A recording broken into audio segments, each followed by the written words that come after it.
qiyamah, amma ba'du. Allahumma anfa'na bima 'allamtana wa 'allimna ma yanfa'una wa zidna ilma. Rabbi shrah li sadri wa yassir li amri wahlul 'uqdatam min lisani yafqahu qawli.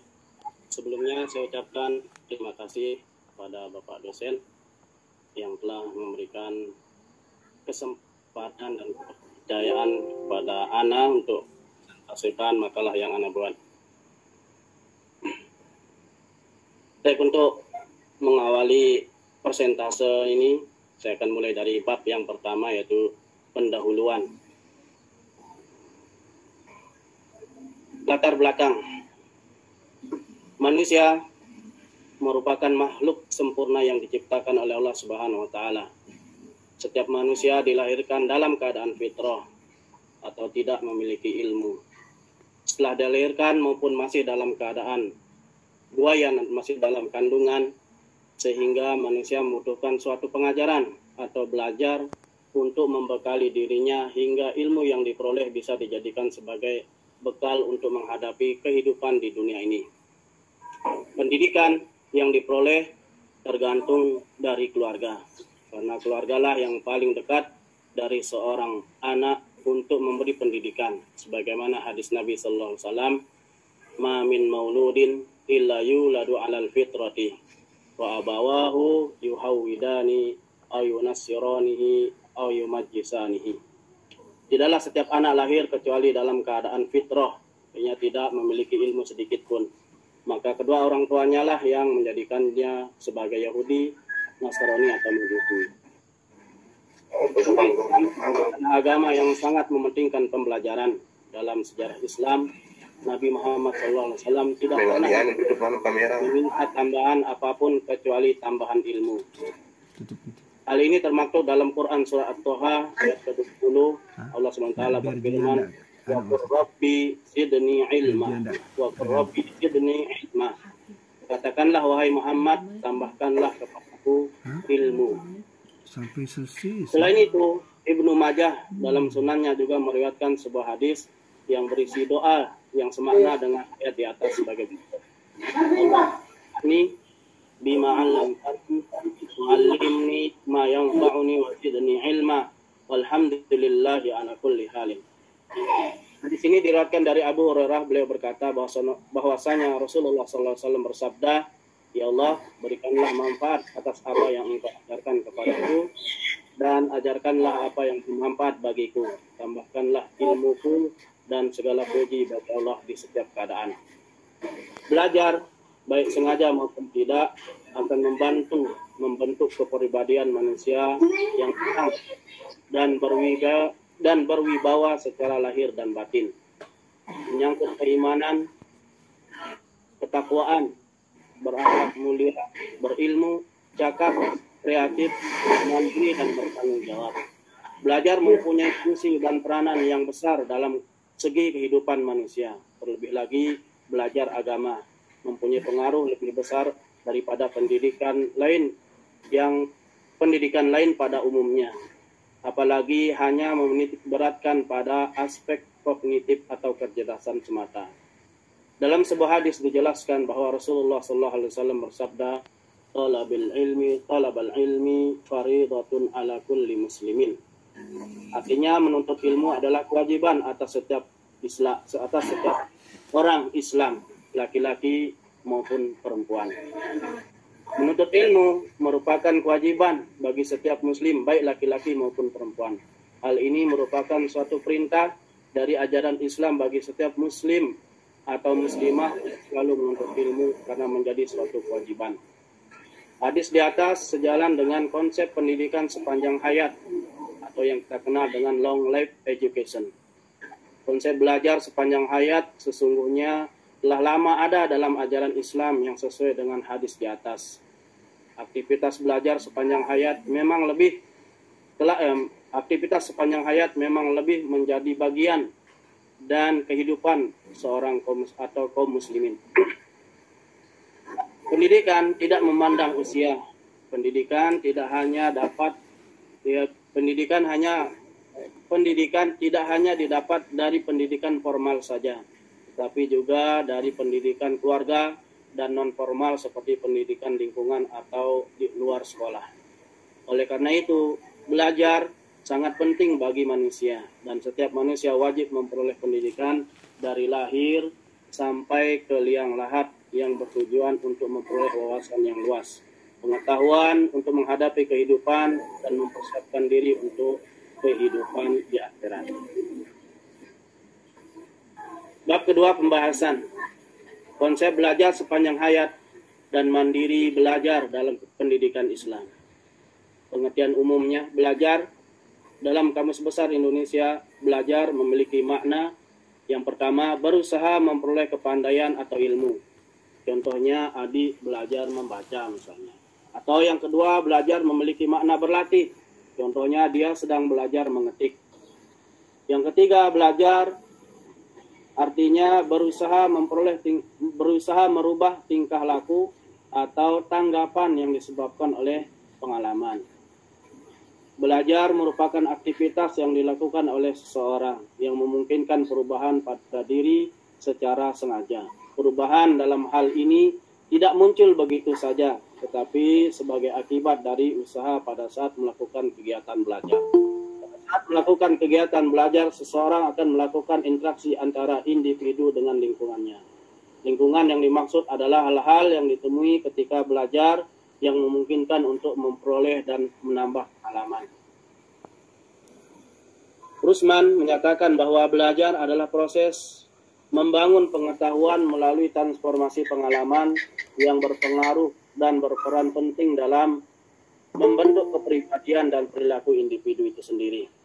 Berdasarkan dari beberapa penjelasan di atas dapat disimpulkan bahwasanya belajar adalah suatu aktivitas yang di dalamnya terdapat suatu proses dari tidak tahu menjadi tahu dan dilakukan secara sengaja, dan yang memungkinkan terjadinya perubahan perilaku, pengetahuan, dan pengalaman dan interaksi dengan lingkungannya.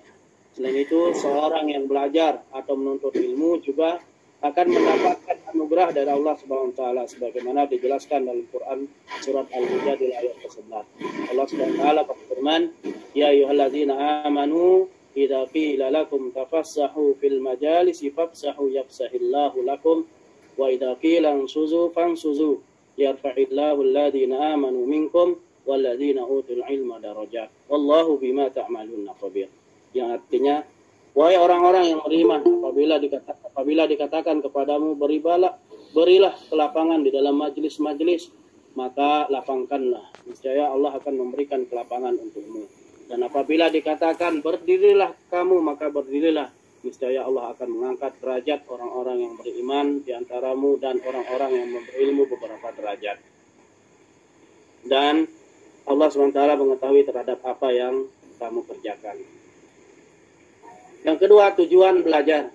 Tujuan belajar yaitu untuk merubah tingkah laku manusia dan mendapatkan sebuah pengetahuan, keterampilan, atau kemampuan lainnya. Menurut Sarifuddin, tujuan belajar adalah mengadakan perubahan dalam diri diantaranya, yaitu merubah tingkah laku. Yang kedua, yang kedua, mengubah kebiasaan dari buruk menjadi baik. Kemudian yang ketiga, mengubah sikap dari negatif menjadi positif, tidak hormat menjadi hormat, dan benci menjadi suka. Kemudian berikutnya, dapat memiliki keterampilan, kemudian menambah pengetahuan dalam berbagai bidang ilmu. Berdasarkan penjelasan di atas bisa disimpulkan bahwa tujuan belajar itu adalah suatu proses mendapatkan pengalaman hidup untuk mengembangkan potensi yang ada di dalam diri peserta didik dan memperoleh hasil belajar berupa kognitif, psikomotor, dan efektif. Ciri-ciri belajar. Ciri merupakan suatu tanda yang dapat membedakan antara suatu hal dengan yang lainnya yang dapat diamati sesuai dengan karakteristiknya. Ciri-ciri belajar menurut Abdurrahman Aunur Rahman adalah menunjukkan suatu aktivitas pada diri seorang yang disadari atau disengaja. Belajar merupakan interaksi individu dengan lingkungannya, dan hasil belajar ditandai dengan perubahan tingkah laku. Menurut Jamarah, ciri-ciri belajar adalah perubahan yang terjadi secara sadar, perubahan dalam belajar bersifat fungsional, Perubahan dalam belajar bersifat positif dan aktif. Perubahan dalam belajar bukan bersifat sementara. Perubahan dalam belajar bertujuan dan berarah yang kemudian perubahan mencakup seluruh aspek. Berdasarkan pendapat di atas dapat simpulkan bahwa ciri-ciri belajar adalah suatu perubahan perilaku yang bersifat positif, aktif, yang dapat dipahami sesuai karakteristiknya. Sehingga pengalaman serta perbuatan juga menetap dalam diri individu yang terjadi secara sadar. Prinsip-prinsip belajar. Prinsip belajar dapat membantu guru dalam memilih tindakan yang tepat. Selain itu juga berguna untuk mengembangkan sikap yang diperlukan untuk menunjang peningkatan belajar peserta didik. Menurut pendapat Ali dan Hasniati, prinsip-prinsip belajar tersebut yaitu yang pertama, perhatian dan motivasi. Perhatian sangat berperan penting dalam kegiatan belajar. Tanpa adanya perhatian, tidak mungkin akan terjadi pembelajaran. Motivasi untuk mempelajarinya. Motivasi erat kaitannya dengan minat. Peserta didik yang memiliki minat terhadap suatu bidang studi tertentu cenderung tertarik perhatiannya, dan dengan demikian timbul motivasinya untuk mempelajari bidang studi tersebut. Kedua, keaktifan. Pada setiap proses belajar, peserta didik dia menampakkan keaktifan. Keaktifan tersebut beraneka ragam untuk bentuk mulai dari kegiatan fisik sampai kegiatan psikis. Kegiatan fisik bisa berupa membaca, mendengar, menulis, berlatih, keterampilan, dan lain sebagainya. Sedangkan kegiatan psikis misalnya menggunakan hasanah pengetahuan yang dimiliki dalam memecahkan masalah yang dihadapi, membandingkan suatu konsep dengan yang lain, menyimpulkan hasil percobaan dan kegiatan psikis yang lain. Kemudian yang ketiga, keterlibatan langsung atau berpengalaman. Belajar yang baik adalah belajar melalui pengalaman langsung. Peserta didik tidak hanya mengamati secara langsung, tetapi ia harus terlibat langsung dan bertanggung jawab pada hasilnya. Belajar adalah menyangkut yang harus dikerjakan peserta didik untuk dirinya sendiri. Maka inisiatif harus datang dari peserta didik sendiri. Kemudian yang berikutnya, yang keempat, pengulangan. Untuk melatih daya jiwa dan untuk membentuk respon yang benar dan membentuk kebiasaan dalam belajar diperlukan latihan dan pengulangan. Menurut teori psikologi, daya belajar adalah melatih daya-daya yang ada pada manusia, terdiri atas daya mengingat, menanggap, daya mengapan. Manusia terdiri atas daya mengamat, menanggap, mengingat, menghayal, merasakan, dan berpikir. Kemudian yang berikutnya, tantangan.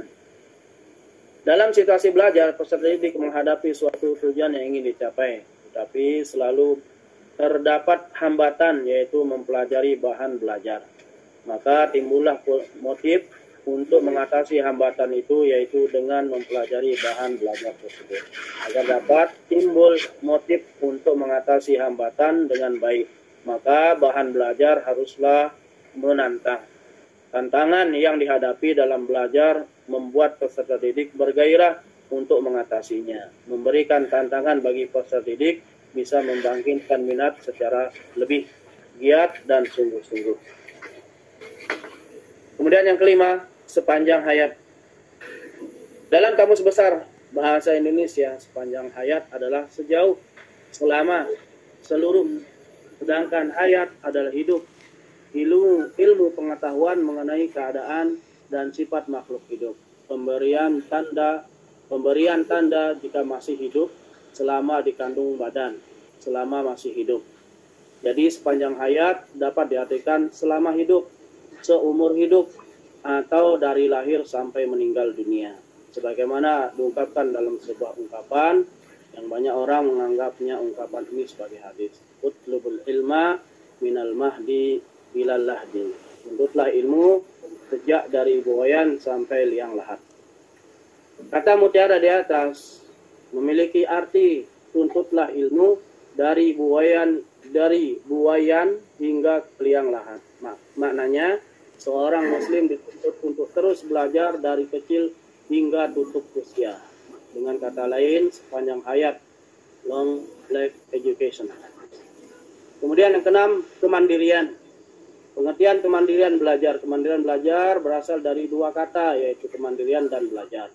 Menurut Kamus Besar Bahasa Indonesia, kemandirian adalah keadaan dapat berdiri sendiri tanpa bergantung pada orang lain.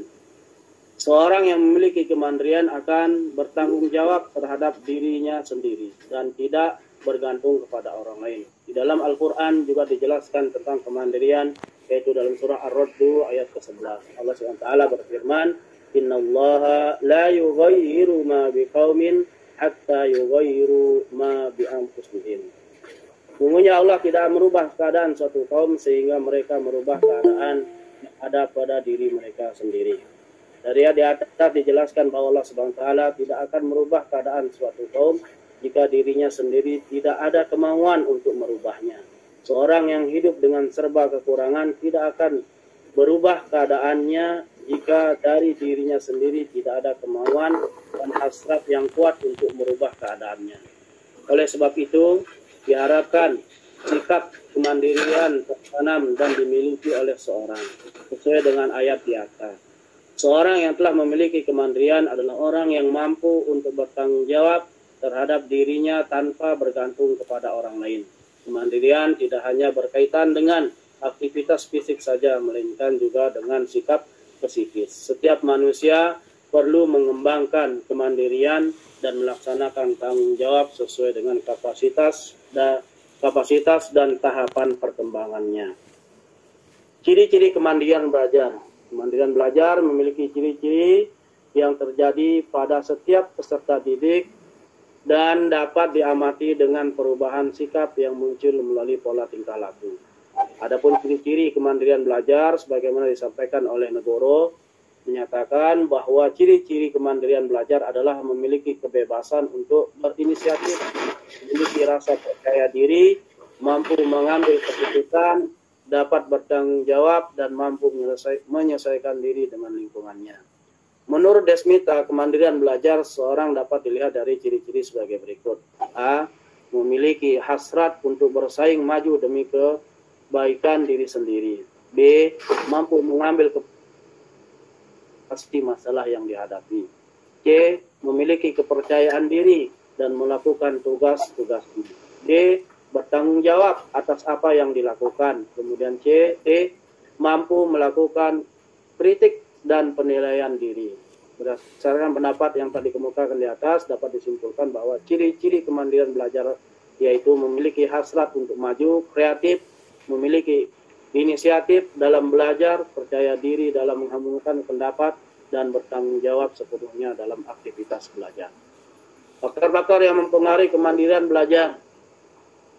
Perkembangan kemandirian belajar bukanlah semata-mata pembawaan yang melekat pada diri individu sejak lahir. Perkembangannya dipengaruhi oleh berbagai stimulasi yang datang dari lingkungannya. Selain potensi yang telah dimiliki sejak lahir sebagai keturunan dari orang tuanya. Faktor-faktor yang mempengaruhi kemandirian dikemukakan Muhammad Ali dan Muhammad Asrori. Ada sejumlah faktor yang mempengaruhi kemandirian. Yang pertama, gen atau keturunan orang tua.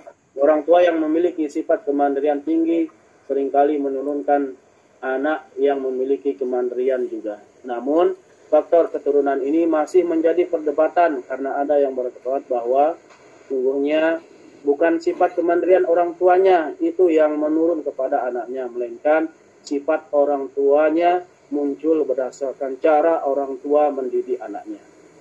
Kemudian yang kedua, pola asuh orang tua. Cara orang tua mengasuh atau mendidik anak akan mempengaruhi perkembangan kemandirian anak. Orang tua yang terlalu banyak melarang atau mengeluarkan kata jangan, misalnya kepada anak tanpa disertai dengan penjelasan yang rasional, akan menghambat perkembangan kemandirian anak. Sebaliknya, orang tua yang menciptakan suasana aman dalam interaksi kekeluargaannya yang akan dapat mendorong kelancaran perkembangan anak.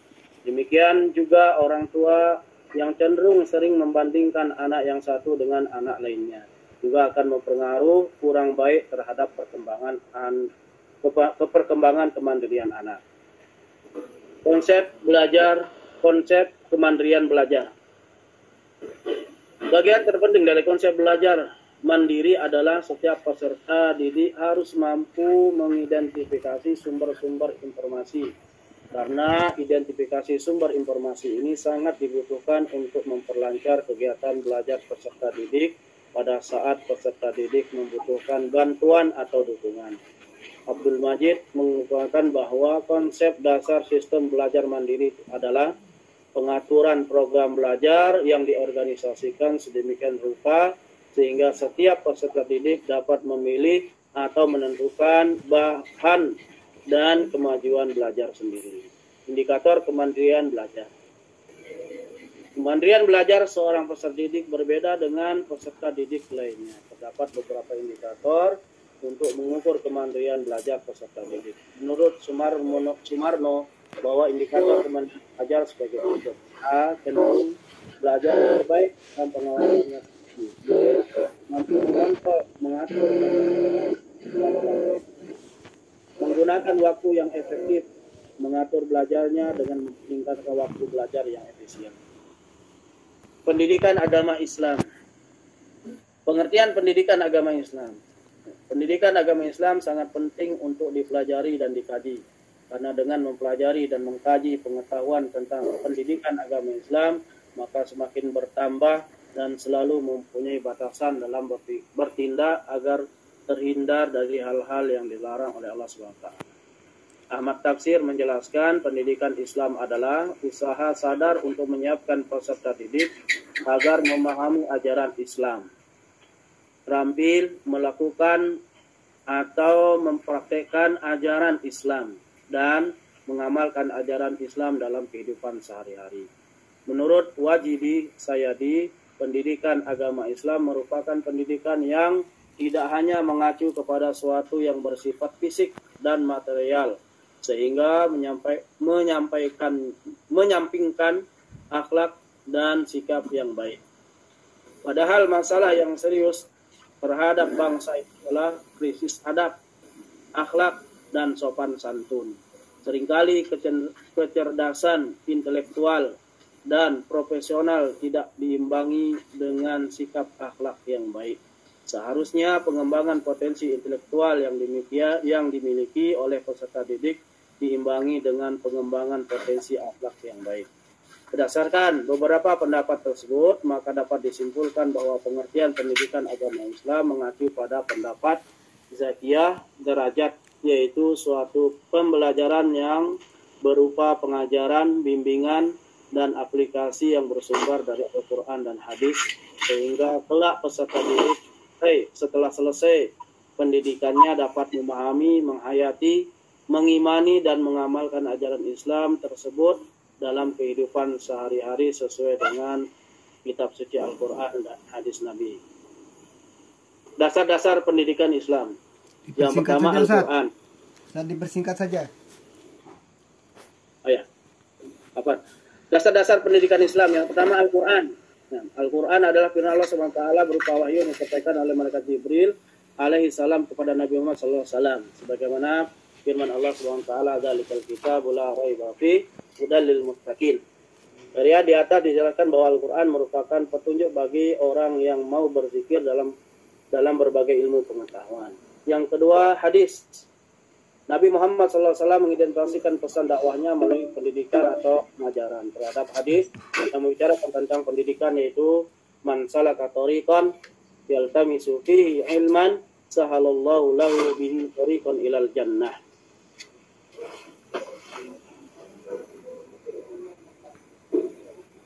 Tujuan pendidikan agama Islam, tujuannya menurut Zuhaidi, tujuan pendidikan yang pertama, tujuan pendidikan jasmani atau ahdab al-jasmiyah,